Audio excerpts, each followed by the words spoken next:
Officer explain ಮಾಡುವಾಗ ಹೇಳಿದ್ರು, ಏನ್ ಹೇಳಿದ್ರು ಗೊತ್ತಾ? 84 ಪಿಲ್ಲರ್, ಒಂದೊಂದು ಪಿಲ್ಲರು 1 ಲಕ್ಷ ಯೋನಿಗಳ ಸಂಕೇತ. 84 ಲಕ್ಷ ಯೋನಿಗಳನ್ನ ದಾಟಿ ಮನುಷ್ಯ ನೀನ್ ಆಗಿದ್ದೀಯಾ ಅಂತ ತೋರಿಸ್ಲಿಕ್ಕೋಸ್ಕರ 84 ಪಿಲ್ಲರ್ಗಳ ಪಾರ್ಕ್ ಅನ್ನ ಮಾಡಲಾಗಿದೆ ಅಂತ ಹಿಂದೂ ಧರ್ಮದ ಚಿಂತನೆ. ಶಿವಲಿಂಗ ಪಾರ್ಕ್ ಅಂತ ಮಾಡಲಾಗಿದೆ, ಅದರಲ್ಲಿ ಶೈವ ವಿಚಾರಗಳನ್ನ ತಿಳಿಸುವಂತ ಪ್ರಯತ್ನವನ್ನ ಅಲ್ಲಿ ಮಾಡಲಾಗಿದೆ ಅಂತ ಅವ್ರು ಹೇಳ್ತಾರೆ. ಈ ಬಾರಿ ಸೆಕ್ಯೂರಿಟಿಗೋಸ್ಕರ 46,000 ಪೊಲೀಸರನ್ನ ಜೋಡಿಸಲಾಗಿದೆ. 46,000. ಅಂಡ್ ಹೋದವರಿಗೆ ಗೊತ್ತಿರುತ್ತೆ, ಒಬ್ಬ ಪೊಲೀಸರ ಕೈಯಲ್ಲೂ ಲಾಠಿ ಇರಲಿಲ್ಲ. ನೋಡಿದ್ರಿ, ಕೋಟಿಗಟ್ಟಲೆ ಜನರನ್ನು ಹ್ಯಾಂಡಲ್ ಮಾಡಬೇಕು, ಲಾಠಿ ಇಲ್ಲ. ಯಾರೋ ಬಂದು ನನಗೆ ಹೇಳಿದ್ರು, ಒಂದು ವೈರಲ್ ವಿಡಿಯೋ ಆಗಿತ್ತು, ಪೊಲೀಸರು ಸಿಕ್ಕಾಪಟ್ಟೆ ಕೆಟ್ಟದಾಗಿ ಬಿಹೇವ್ ಮಾಡ್ತಿದ್ದಾರೆ ಅಂತ.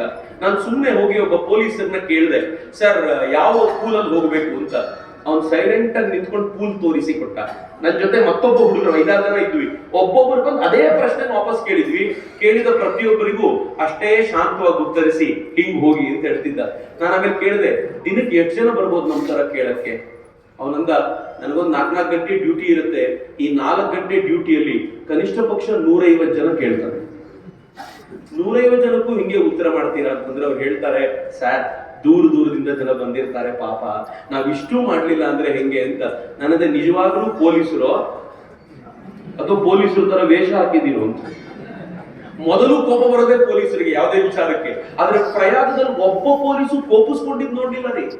ಕರ್ನಾಟಕದಿಂದ ಬಂದಂತ ಒಬ್ಬ ಸಾಧುಗಳು ನನಗೆ ಹೇಳಿದ್ರು, ಚಕ್ರವರ್ತಿಯರೇ ನಿಮ್ಗೆ ಹೆಂಗ್ ಉತ್ತರ ಕೊಡ್ತಾರೋ ಗೊತ್ತಿಲ್ರಿ, ನಾವು ಕೇಸರಿ ಬಟ್ಟೆ ಹಾಕೊಂಡವ್ರು ನೋಡಿದ್ರೆ ಕೂತವ್ರು ಎದ್ದು ನಿಂತ್ಕೊಂಡು, ಬಾಬಾಜಿ ಕಹಾ ಜಾನ ಹೈ ಆಪ್ಕೋ ಬೋಲಿಯೇ ಮೇ ಛೋಡ್ಕೆ ಆ ಜಾತಾ ಹೂಂ ಅಂತ ಬಹಳ ಪ್ರೀತಿಯಿಂದ ಕರ್ಕೊಂಡ್ ಬಂದು ಅಲ್ಲಿವರೆಗೂ ಎಲ್ಲ ಬಿಟ್ಟು ಹೋಗ್ತಾರ್ರಿ. ಬಹಳ ವಿಶೇಷವಾಗಿದೆ ಅಂತ. ಹೆಂಗ್ರಿ ಸಾಧ್ಯ ಇದು? ಒಬ್ಬ ಅದ್ಭುತವಾಗಿರುವಂತ ಅಡ್ಮಿನಿಸ್ಟ್ರೇಟರ್ ಮಾತ್ರ ಈ ತರದ ನಿರ್ಣಯವನ್ನ ಕೈಗೊಳ್ಳಬಲ್ಲ ಅಂತ. ಈ ಬಾರಿ ಡ್ರೋನ್ ಕ್ಯಾಮೆರಾಗಳನ್ನು ಯೂಸ್ ಮಾಡಿ ಕೂಡ ಅವರು ಕಂಟ್ರೋಲ್ ಮಾಡುವಂತ ಪ್ರಯತ್ನ ಮಾಡಿದ್ದಾರೆ. ಅಷ್ಟೇ ಅಲ್ಲ, 3 ತಿಂಗಳ ಮುಂಚಿನಿಂದಲೇ ಜನ ನೀರಿನಲ್ಲಿ ಕೊಚ್ಚಿ ಹೋದ್ರೆ ಅವ್ರನ್ನ ಹೇಗೆ ಉಳಿಸಬೇಕು ಅಂತ ಹೇಳಿ ಟ್ರೈನಿಂಗ್ ಕೊಟ್ಟು ಒಂದಷ್ಟು ಪೊಲೀಸರನ್ನ ರೆಡಿ ಮಾಡಿ ಇಟ್ಕೊಂಡಿದ್ರು ಸಂಗಮದಲ್ಲಿ. ಯಾರಾದ್ರೂ ಕೊಚ್ಚಿ ಹೋಗುವ ಸ್ಥಿತಿ ಬಂದ್ರೆ ಅವ್ರನ್ನ ಎಳ್ಕೊಂಡು ಬಂದು ಹೇಗೆ ಉಳಿಸಬೇಕು ಅನ್ನೋದಕ್ಕೆ ಟ್ರೈನಿಂಗ್ ಕೊಡಲಾಗಿತ್ತು ಅನೇಕ ಪೊಲೀಸರಿಗೆ. ಟ್ರಾಫಿಕ್ ಪೊಲೀಸರ ಕಥೆ ಅಂತೂ ನಾನು ಆಗ್ಲೇ ಹೇಳಿದ್ದೀನಿ.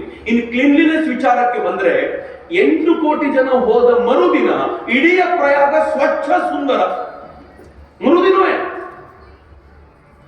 ಹೆಂಗೆ ಅಂತಂದ್ರೆ 15,000 ಜನ ಸಫಾಯಿ ಕರ್ಮಚಾರಿಗಳು ಕೆಲಸ ಮಾಡ್ತಿದ್ದಾರೆ. 15,000. ಪ್ರಯಾಗ್ ಸಿಟಿನಲ್ಲಿ 9,000 ಜನ ಕೆಲಸ ಮಾಡ್ತಿದ್ರು. 24,000 ಜನ ಕ್ಲೀನ್ ಮಾಡುವಂತವರು ಹಗಲು ರಾತ್ರಿ ತಮ್ಮ ರೊಟೇಷನ್ ಅಲ್ಲಿ ಕೆಲಸ ಮಾಡ್ಕೊಂಡಿದ್ರು. ಅದರ ಪರಿಣಾಮ ಹೇಗಿತ್ತು ಅಂತಂದ್ರೆ, ಅಷ್ಟು ಜನ ಬಂದಾಗ್ಲೂ ಕೂಡ ಪ್ರಯಾಗ್ನಲ್ಲಿ ಗಲೀಜಿತ್ತು ಅಂತ ಯಾರು ಹೇಳಲಿಕ್ಕೆ ಸಾಧ್ಯ ಆಗಲಿಲ್ಲ ಅಂತ. ಇದು ಪ್ರಯಾಗ್ನ ವೈಶಿಷ್ಟ್ಯ. ಮಿತ್ರ, ಹೇಗಿತ್ತು ಅಂದ್ರೆ 1.5 ಲಕ್ಷ ಟಾಯ್ಲೆಟ್ಗಳಿದ್ವು. ಈ ಟಾಯ್ಲೆಟ್ ಗಳನ್ನ ಕ್ಲೀನ್ ಮಾಡ್ಲಿಕ್ಕೆ ಅಂತ ವ್ಯವಸ್ಥೆ ಇತ್ತು.